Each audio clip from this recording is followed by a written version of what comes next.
ఎక్కడ ఏ నలుగురు కూర్చొని మాట్లాడుకున్నా బస్ స్టాపుల దగ్గర టీ స్టాల్స్ దగ్గర యాడ చూసినా ఇప్పుడు ఒకటే నడుస్తుంది. ఏంది అనుకుంటున్నారా? ఇంకేంది హైడ్రా, ఇక్కడ కూల్చేస్తున్నారు, ఆడ కూల్చేస్తున్నారు అంట మాట్లాడుకుంటున్నారు జనము. అందులోనూ సీఎం సార్ మాటలు చూస్తా అంటే ఇప్పట్లో అసలు వెనక్కి తగ్గేటట్టు లేదు హైడ్రా.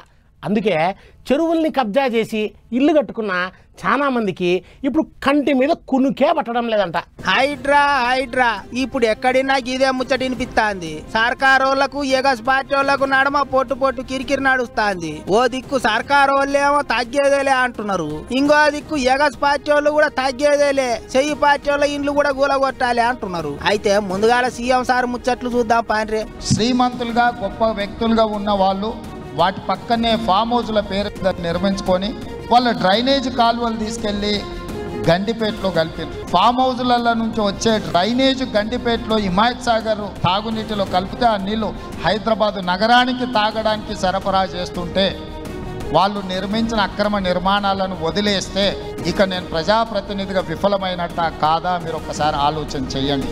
ఈ చెరువులను చెరబట్టిన వాళ్ళ నుంచి విముక్తి కలిగించాలన్న ఏకైక లక్ష్యంతోనే ఈరోజు చెరువులను ఆక్రమించుకున్న వాళ్ళను ఎవరిని వదలకుండా ఉక్కు పాదంతో అణచివేయాలన్న ఆలోచన, అందులో నిర్మాణాలను ఏ ఒత్తిడి వచ్చినా వెనక్కి తక్కకుండా తొలగించాలన్న ఆలోచనతోనే ఈరోజు ఈ చెరువులలో ఉన్న అక్రమ కట్టడాలను కూలగొడుతున్నాము. గదన్నట్టు చెరువులల్లా శ్రీమంతులు బంగ్లాలు కట్టుకున్నారు, ఎవళ్ళెన్ని అడ్డు పుల్లలేసినా కూలగొట్టుడే అన్నట్టు మాట్లాడిండు సారు. పట్నంలో హరే కృష్ణ సంస్థలు ఉత్సవం చేస్తే పోయిండు సారు. ఇక అక్కనే గిట్లా మాట్లాడిండు. చెరువులను కాపాడేటందుకే హైడ్రా తీసుకొచ్చినాం అన్నట్టు చెప్పిండు. ఇది ఇట్లుంటే ఇంకో దిక్కు కారు పార్టీల కాలేజీలు కూలిపోతాయి అన్నట్టు ప్రచారం అవుతున్నది కదా. దాని మీద ఎమ్మెల్యే పల్లా రాజేశ్వర్ రెడ్డి మాట్లాడిండు. అనేక ప్రభుత్వాలు, ఆనాడు తెలుగుదేశం ప్రభుత్వం, కాంగ్రెస్ ప్రభుత్వం, టీఆర్ఎస్ ప్రభుత్వం, మరలా ఇవాళ ప్రభుత్వాల్లో కూడా ఇబ్బందులు ఉంటే ఉండొచ్చు. కానీ వ్యక్తిగతంగా రాజకీయ పరంగా ఏనాడు కూడా మేము ఇబ్బందులు ఎదుర్కోలే. గత 9 నెలలుగా వ్యక్తిగతంగా నా మీద, నా కుటుంబం మీద, నా విద్యా సంస్థల మీద విపరీతమైన దాడి చేస్తున్నారు, ఇబ్బందులు పెడుతున్నారు. అన్ని పర్మిషన్లు తీసుకొనే కట్టినాం, ఎట్లా కూలుతారో చూస్తాం అన్నట్టు మాట్లాడిండు. ఇంకో దిక్కు పతంగి పార్టీ ఎంపీ అసదుద్దీన్ ఓవైసీ మైకుల ముంగటికి వచ్చిండు. చెరువుల పోంచి ఉన్నాయన్ని కూలగొడతామంటే అన్నిటికంటే ముందుగాల నెక్లెస్ రోడ్డును కూలగొట్టాలి అన్నట్టు మాట్లాడిండు. वो जो हाइड्रा बनाया गया है उसको हमने बताया है कि वो उसका कोई लेजिस्लेटिव लीगल बैकिंग नहीं है. जहां पर जीएचएमसी का ऑफिस है वहां पर एक वाटरफॉल था, मैं देखा सो हूँ. नेकलेस रोड एफटीएल पर है, तोड़ो उसको. आप तोड़ना चाहिए ना भाई, कौन रोक रहा आपको? एफटीएल है, सीसीएमबी का गवर्नमेंट ऑफ इंडिया का ऑफिस है हिमायत सागर के पास, बना लिया आप. तो ये हमारा ऑब्जेक्शन इस बात पर है, जहां पर निजाम के जमाने के स्टोन्स लगा देते, अभी भी है वो, देख लो आप जाके. ఇక ఇది అంతో గెత్తైతే రుణమాఫీ సగం సగం చేసిండ్రు కాబట్టి గా ముచ్చట్లన్నిటిని పక్కదారి పట్టించేందుకు హైడ్రా పేరుతోని డ్రామాలు ఆడుతున్నారని సర్కారు వాళ్ళ మీద దుబ్బెత్తి పోస్తాండ్రు పువ్వు పార్టీ వాళ్ళు. రైతులు చేస్తున్న లొల్లులు బయటికి రాకుండా చేస్తాండ్రు అన్నట్టు మాట్లాడుతున్నారు. గిట్లా హైడ్రా మీద పార్టీల నడుమ పొట్టు పొట్టు కిరికిరి నడుస్తుంది. చెరువు భూములల్లనే చెయ్యి పార్టీ లీడర్ల ఫామ్ హౌస్లు కూడా ఉన్నాయట, వాటిని కూడా కూలగొట్టాలి అని లొల్లులు చేస్తాండ్రు కొంతమంది. ఇంకో దిక్కు ఇప్పటి వరకు పట్నం చుట్టుముట్టు 18 జాగాల బిల్డింగులు అన్ని కూలగొట్టి దగ్గర 44 ఎకరాల భూమి మళ్ళా సర్కారు వాళ్ళు గుంజుకున్నారట. ఏమైతే గాని హైడ్రా మీద పంచాది మస్తు జోరుగా అవుతుంది ఇప్పుడు.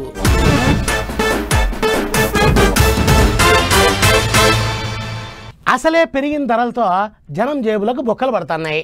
పోపు గింజల దగ్గర నుంచి టూత్ పేస్ట్ దాకా అది ముట్టుకున్న చేతులు కాలుతా ఉన్నాయి. జేబులో నుంచి 500 కాగితం బయటికి తీస్తే 5 నిమిషాల్లోపే హారతి కర్పూరం అయిపోతుంది. ఇట్లాంటి పరిస్థితుల్లో ఏం తినాలా, ఏం దాచిపెట్టాలా అని జనం 30 తిప్పలు పడుతున్నారు. ఇట్లాంటి సిచ్యువేషన్లో కోక్కోని తినేవాడి దగ్గర గీక్కోని తిన్నట్టు చేస్తున్నారు కొంతమంది. అందుకే జనం గొడవకు దిగినారు. చూడండి. నాగోల్ మెట్రో వద్ద ఉచిత పార్కింగ్ ని కొనసాగించాలి, ఉచిత పార్కింగ్ ని కొనసాగించాలి.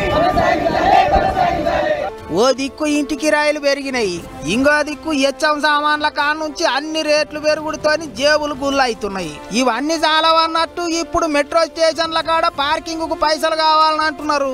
ఇది ఎక్కడి కథరోనని పరిశాన్ అవుతున్నారు పట్నం పబ్లిక్. మియాపూర్ నాగోల్ మెట్రో స్టేషన్ల కాడ పార్కింగ్ ఫీజులు వసూలు చేయాలని చూస్తాండ్రు కదా, ఇగో దాని మీదనే ఇప్పుడు కిరికిరైతాంది. లెక్కకైతే ఐతారం సంధ్య పైసలు తీసుకొని బండ్లు పెట్టుకునే ఇగురం చేసిండ్రు. కానీ పబ్లిక్ లొల్లులకు తయారయ్యేటాలకు కొన్ని దినాలు ఆగుదామన్నట్టు నిర్ణయాన్ని వాయిదా వేసిండ్రట మెట్రో ఆఫీసర్లు. ఇగిదిట్లుంటే ఇప్పటికే మెట్రో రైలులో తిరగాలంటే రాను పోను ఛార్జీలు గట్టిగానే అవుతున్నాయి. అయితే మాయ తీసుకుంటే తీసుకొని అని పబ్లిక్ ఎక్కి తిరుగుతాండ్రు. అట్లా ఇక మెత్తగా ఉన్నారు కదా అని వత్తి చూస్తామంటే ఎట్లా పడితే అట్లా ఛార్జీలు వసూలు చేస్తామంటే ఎట్లా అని సామాన్యులు గరం అవుతున్నారు. నాగోల్ మెట్రో ఎక్కే ప్రయాణికులు తమ ఇంటి నుంచి బయలుదేరి కారో బైకో వస్తే పెట్రోల్ ఖర్చు అవుతా ఉంది. మళ్ళీ బైక్ పార్కింగ్ చేసి 40 రూపాయలు అంటున్నారు. మళ్ళీ మెట్రో ఎక్కితే 60, 120 రూపాయలు ఛార్జీ అవుతుంది. మళ్ళీ మెట్రో దిగి మళ్ళీ ఆఫీస్కి వెళ్లాలంటే సుమారు 60 రూపాయలు లేదా 80 రూపాయలు అవుతుంది. అంటే ఒక ప్రయాణికుడు 4 రకాల ఛార్జీలు చెల్లించి 5-6 వేల రూపాయలు ఖర్చు అవుతుందని చెప్పేసి చాలా బాధపడుతున్న పరిస్థితి ఉంది. కాబట్టి ఈ మెట్రో సంస్థ అట్లనే L&T ఆలోచన చేసి ఇక్కడ ఫ్రీ పార్కింగ్ అనేది కొనసాగించాలని చెప్పేసి పెయిడ్ పార్కింగ్ ని దీర్ఘకాలికంగా రద్దు చేయాలని చెప్పేసి కోరుతాను.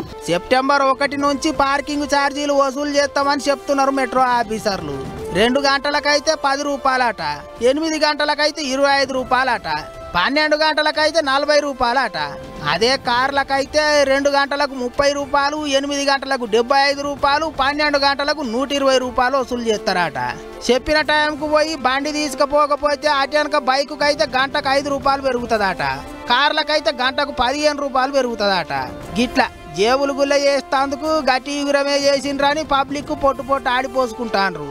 పార్కింగ్ ఛార్జీలు వసూలు చేస్తే ఊకునేది లేదంటాండ్రు. అటు చూస్తేనేమో సెప్టెంబర్ 1 తారీఖు నుంచి వసూలు చేసుడే అంటాన్రట మెట్రో వాళ్ళు. మరి ఏమవుతుందో చూడాలి.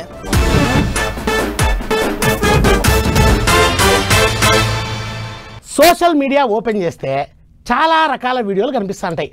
కొన్ని వీడియోలు నవ్విస్తాయి, మరికొన్ని ఏడిపిస్తాయి. పనికొచ్చే వీడియోలు ఉంటాయి, పనికి మాలిన వీడియోలు కూడా ఉంటాయి. అట్లాగే అప్పుడప్పుడు మన లీడర్ల వ్యవహారాలు కూడా సోషల్ మీడియాలో హల్చల్ చేస్తూ ఉంటాయి.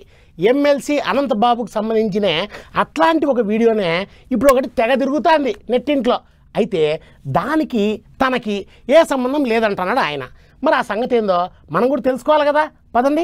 వైసీపీ ఎమ్మెల్సీ అనంతబాబు వీడియో ఒకటి పొట్టు తిరుగుతాంది కదా, చూసే ఉంటారు చాలా మంది. ఇక వీడియో చూసిన వాళ్ళు తీరొక్క తీరులా అనుకుంటారు. గట్ల చేస్తాడా గిట్ల చేస్తాడా, ఎమ్మెల్సీ అయ్యి ఉండి గసవంటి పనులు చేస్తారా అన్నట్టు మాట్లాడుకుంటారు. మరి ఇక అందులో నిజం ఎంతున్నదో అబద్ధం ఎంతున్నదో మాకైతే తెలియదు. గాని పోలీసు వాళ్ళు దాని మీద విచారణ అయితే చేస్తారట. ఇక దాంట్లో అన్ని బయటకు వస్తాయి కావచ్చు. గాని అసలు ఆ వీడియోలో ఉన్న ఎమ్మెల్సీ అనంతబాబు ఏమంటున్నాడు అంటే, ఒక ఫంక్షన్లో ఫ్రెండ్ తాలూకా వాళ్ళ అబ్బాయి పుట్టినరోజు అయితే విషయం చెప్పమని వీడియో కాల్ చేస్తే వీడియో కాల్లో విషయం చెప్పాను. దాన్ని కొంచెం వీడియో కట్ చేసి దానికి ప్రైవేట్ పార్ట్లు యాడ్ చేసి ఫేక్ వీడియో తయారు చేసి నన్ను బ్లాక్మెయిల్ చేసి తద్వారా వాళ్ళు డబ్బులు గుంజుదామని ప్రయత్నం చేశారు. అట్లా చేసిండ్రాట. గాదంతా ఫేక్ వీడియో. వీడియో చూపించి పైసలు అడిగిండ్రు, ఇయ్యనందుకు అంత టామ్ చేసిండ్రు అన్నట్టు మాట్లాడిండు అనంతబాబు. అంతేకాదు ఒకసారి ఫోన్ చేసి, సరే ఏదో తప్పు జరిగిందండి, ఇంకెప్పుడు ఇటువంటి చేయం, మీరు మాకు కొంచెం హెల్ప్ చేయండి, ఇక్కడతో ఇది వదిలేస్తాం, ఏదో తప్పు రేటో చేసాం, మాకు మా వాళ్ళకి బాగాలేదు, హాస్పిటల్లో ఉన్నారని సాయం చేయమంటే డబ్బులు సాయం చేశాను. ఒకసారి పెళ్ళి అంటే సాయం చేశాను, ఒకవేళ ఒకసారి ఎవరో చనిపోయారంటే సాయం చేశాను. వీడియో చూపించి బూగులు పట్టిస్తే పోలీసు వాళ్ళకి చెప్పేది ఉండే. గట్లా అడిగినన్ని పైసలు ఇస్తారా, ఇది ఎక్కడికి అతరో అనుకుంటారు ఇప్పుడు అనంతబాబు ముచ్చట్లిన్న పబ్లిక్. ఇంకో ముచ్చట ఏంటిదంటే, ఈ మధ్యకాలంలో బాగా నన్ను వేధించడం మొదలెడితే వెంటనే నేను మన ఎస్పీ గారికి ఏఎస్పీ గారు చెప్పడం జరిగింది. రిటర్న్గా పోలీస్ స్టేషన్లో కూడా కంప్లైంట్ ఇచ్చాను. దానికి సంబంధించిన అన్ని డాక్యుమెంట్లు ఇమ్మన్నారు. ఈ 6 నెలల్లో మాకు వాళ్ళకి జరిగిన ట్రాన్సాక్షన్ ప్రతిదీ కూడా అన్నీ కూడా పోలీసు వాళ్ళకి సమర్పించాను. దాని మీద ఎంక్వైరీ చేసి తగు న్యాయం చేయమని కోరడం జరిగింది. నిజం ఇయ్యాలి కాబట్టి రేపన్న తెలిసింది. పోలీసు వాళ్ళ దగ్గరికి కూడా పోయిండాట. నిజం ఇయ్యాల కాకపోతే రేపన్న తెలుస్తుంది అంటాడు అనంతబాబు. మరి ఏమైతుందో చూడాలే. గాని ఇంకో దిక్కు పడరాని పార్టీ వాళ్ళు ఇంటర్నెట్ లో వీడియోలు తిప్పుకుంటా పొట్టు దుబ్బెత్తి పోతాండ్రు, చింపి పోతాండ్రు. మరిగా చూడాలి గా వీడియో ఉత్తదేనా నిజంగానేనా, పోలీసు వాళ్ళే ఓ 2 వద్దులు అయితే చెప్తారు అనుకుంటారు అందరూ.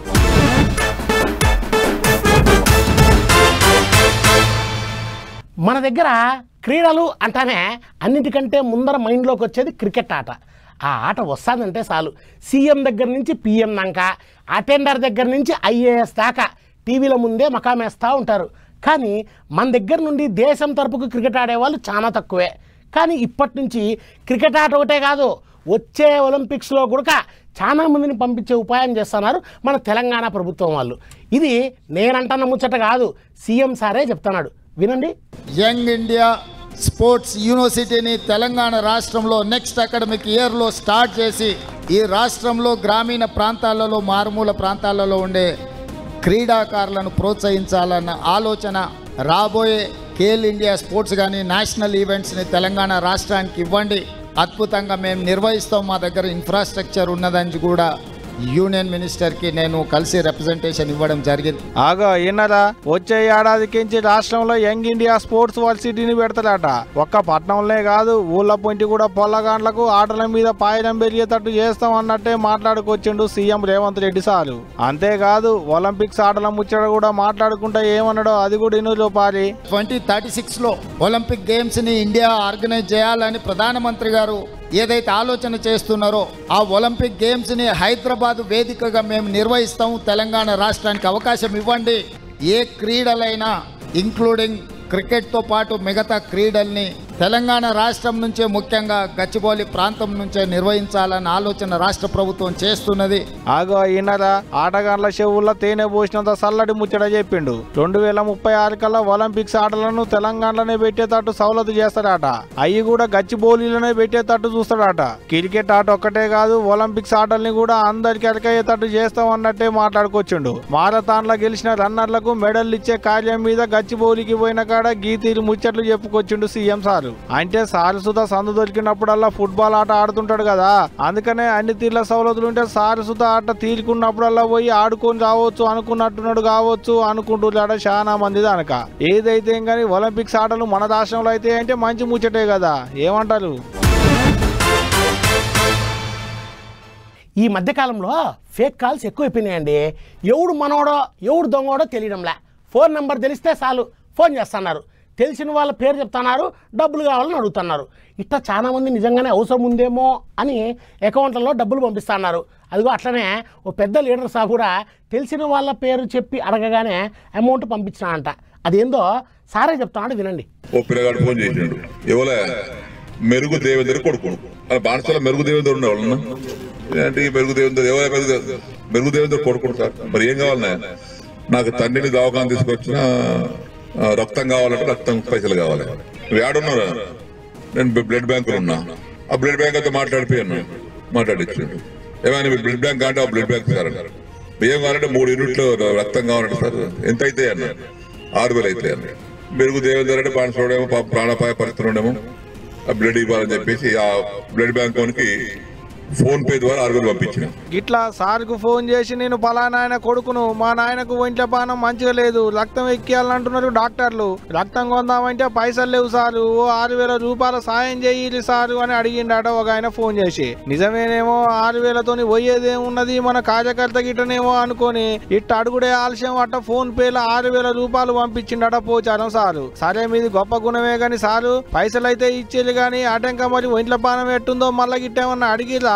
అవి అడుగు పెట్టి తీసుకుపోయిండు. మళ్ళీ మళ్ళీ పత్తలేడు, నాకు చెవులో పువ్వు పెట్టేసినాడు, మళ్ళీ చెవులో పువ్వు పెట్టాడు. పోచాల దొరికిన బేగ వరకు చెవులో పువ్వు పెట్టి రోజు నీ కథ పాడైపోను. ఇన్నారు కదా ఏమంటుండో సారు, పైసలు పంపించిన కాంచి మళ్ళా పత్తలేడాట, సారు చెవుల్లో పువ్వు పెట్టిపోయిండట. అంతేకాదు పోచారం పుగుడాకు దొరికిండని గాలం వేసిండని చెప్పుకుంటా చిక్కడి నవ్వు నవ్విండు పోచారం సారు. కామారెడ్డి జిల్లా బాన్సువాడలో కట్టేటి 100 పడకల దవాఖానకు భూమి పూజ చేసేటందుకు పోయిన కాడ ఇగో ఇట్ట సారు చెవుల ఎవడో పువ్వు పెట్టిన ముచ్చట బయట పెట్టిండు పోచారం సారు. దవాఖాన అనగానే దెబ్బ డబ్బులు కొట్టిన మీరు సుత జలంతా పైలంగుండులి అన్నట్టే చెప్పుకొచ్చిండు. పోచారం సారు చెవుల్నే పువ్వు పెట్టిండంటే గాడేవాడో మొనగాడే ఉన్నట్టున్నాడు అనుకుంటున్నాడ ఇప్పుడు సారు మాటలు విన్న పబ్లిక్. అంతే కదా మరి.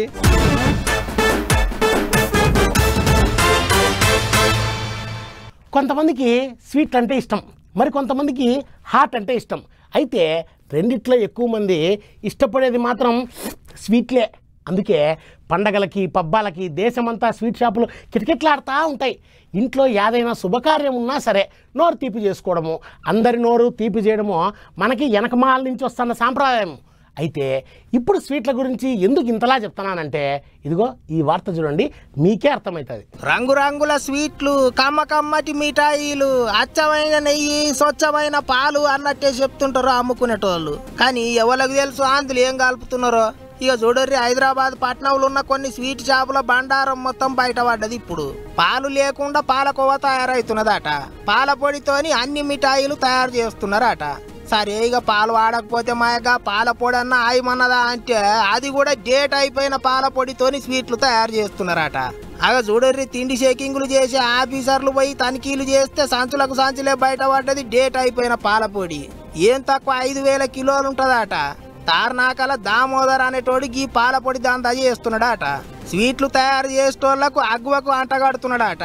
స్వీట్ షాపులోళ్ళు కూడా అగ్గువకు వస్తున్నది కదా అని తినేటోళ్లను పట్టించుకోకుండా గా పాడైన పాలపొడితోనే మిఠాయిలు తయారు చేసి అమ్ముతున్నారట. ఇంకో పెద్ద ముచ్చట ఏంటిదంటే గీ పాడైన పాలపొడి మొత్తం కర్ణాటక రాష్ట్రంకి వెళ్ళి వచ్చిందట. కర్ణాటక రాష్ట్ర సర్కారు క్షీర భాగ్య అనే పథకం పెట్టి బడి పొల్లగాండ్లకు పాలపొడి ప్యాకెట్లు ఇస్తున్నారు. వాటిని పక్కదారి పట్టించి గిట్ల తెలంగాణలో స్వీట్ షాపులకు అమ్ముకుంటున్నారు కొంతమంది. మరిగా ఎట్లా ఎరకైందో ఏమో ఆఫీసర్లు పోయి మొత్తం గుట్టంతా బయట పెట్టిండ్రు. ఎట్టున్నది చూడురి కథ. ఇప్పటికే కల్తీ తిండి చేయబట్టి అడ్డమైన రోగాలతోని ఆగమవుతున్నాము. ఇక ఇప్పుడు పండగలకు పబ్బాలకు ఇంత స్వీట్ కొండపోయి తిందామన్నా గండమయ్యేటట్టు చేస్తాండ్రు. పాడగానాని కోపానికి వస్తున్నారు ఈ ముచ్చట చూసిన పట్నం పబ్లిక్.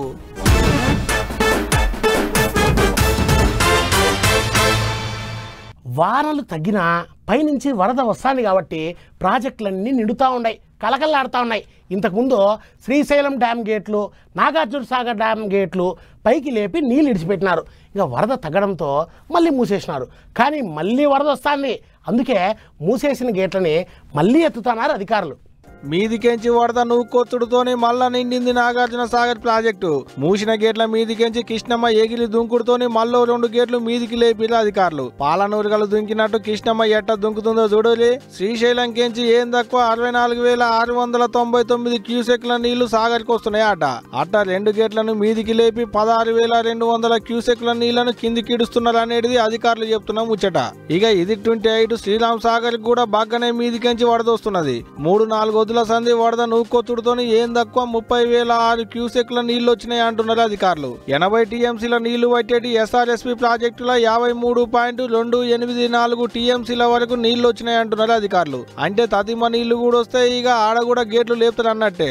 ఆనకాలం వస్తే చాలు నిండుగుండోతినే కానొస్తుంటది, కలకల్లా ఆడుతుంటది. 17 పంటలకైతే నీళ్లు ఇడుస్తున్నారు. కానీ ఇదివరకు దానిక దాన్ని మంచి షెడ్లు ఆడుచుకున్న లెవెల్ లేదు. వరంగల్, ఆదిలాబాదు, నిజామాబాదు, కరీంనగర్ జిల్లాలు ఉండేటి రైతులు పండించేటి పంటలకు 50 ఏళ్ల సంధి కన్న తల్లి ఒదిగిన ఆసరైతున్నది ఈ ప్రాజెక్టు. అప్పట్లకి ప్రాజెక్టును కట్టినప్పుడు ఇంట్లో 140 టీఎంసీల నీళ్ల దానిక బయటేటి ఉండేనట. ఇప్పుడు ఏటేటా పూడిక దన్నుకొచ్చి 80 టీఎంసీల వరకే నీళ్లు పడుతున్నాయి అనేది అక్కడి పబ్లిక్ అంటున్న ముచ్చట. ఏదైతే గానీ ఎస్ఆర్ఎస్పీ ప్రాజెక్టు నిండితే మాత్రం మళ్ళా ఆనకాలం వచ్చేటి దానిక రైతులు పండించేటి పంటలకి ఇక రైతు ఉండదు పోండి.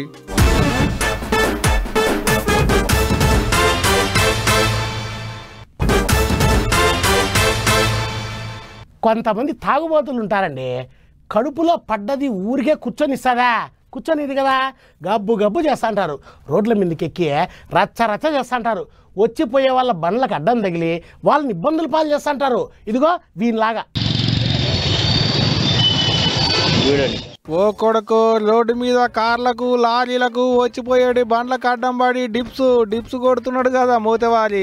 కడుపులింత పడ్డాక ఖమ్మం జిల్లాలో సత్తుపల్లి రోడ్ల మీద షేర్ ఖాన్ అయిండు కాక. అగ చూడూలి మనోని భాగవతం ఎట్టుందో. అంగిప్పిండు, భుజం మీద వేసిండు, నన్ను చూడూలి నా చక్కదనం చూడూలి అనుకుంటా కార్లకు అడ్డం తిరిగి కత్తలు నా కేశాలు పడుతున్నాడు. అంతటితో నూరుకున్నాడు అంటే అదేం లేదు. అడ్డంక ఇట లారీకి అడ్డం తిరిగి కూడా అదే కథ.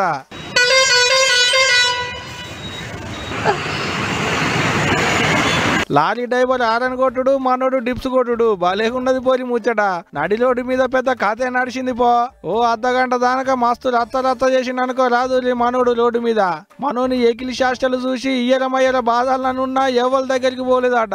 తాగిన మైకంలో మమ్మల్ని ఏమంటాడోనని కొంతమంది భయపడితే మందు తాగి ఆగం పట్టిస్తే మాకు చెప్పాలి కానీ మీరెట్ట కొడతారని పోలీసు వాళ్ళు వచ్చి ఉల్టా కేసులేడ రాస్తారోనని ఇంత మంది భయపడ్డారు.